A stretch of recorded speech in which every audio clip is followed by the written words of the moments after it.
Grimm's Complete Fairy Tales, The Brothers Grimm. The Queen Bee.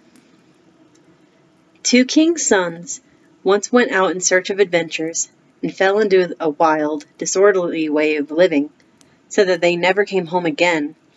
The youngest, who was called Simpleton, set out to seek his brothers, but when at length he found them, they mocked him for thinking that he could get through the world with his simplicity, when they both could not make their way, and yet were so much cleverer.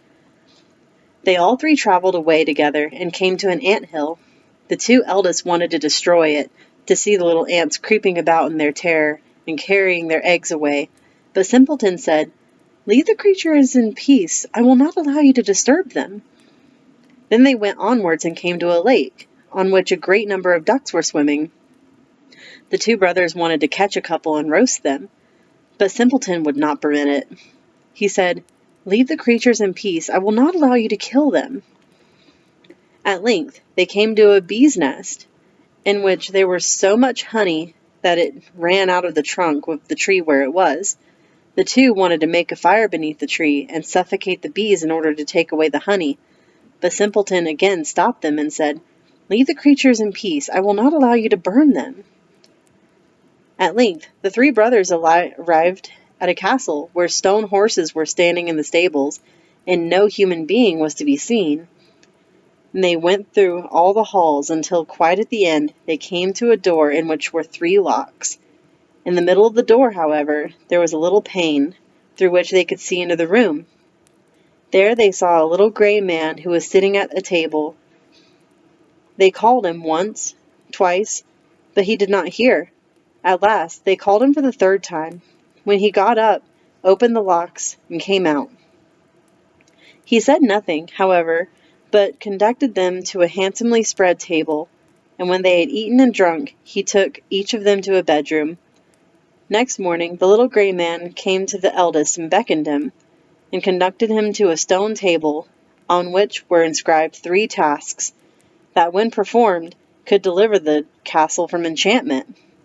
The first was that in the forest, beneath the moss, lay the princess's pearls, 1,000 in number, which must be picked up, and if by sunset 1 single pearl was wanting, he who had looked for them would be turned into stone.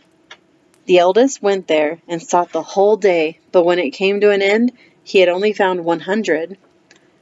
And what was written on the table came to pass. He was turned into stone.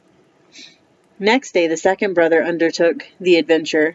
It did not, however, fare much better with him than with the eldest. He did not find more than 200 pearls, and was changed into stone. At last the turn came to Simpleton, also, who sought in the moss. It was, however, so hard to find the pearls, and he got on so slowly, that he seated himself on a stone and wept. And while he was thus sitting, the king of the ants, whose life he had once saved, came with 5,000 ants, and before long the little creatures had got all the pearls together and laid them in a heap. The second task, however, was to fetch out of the lake the key of the king's daughter's bedchamber.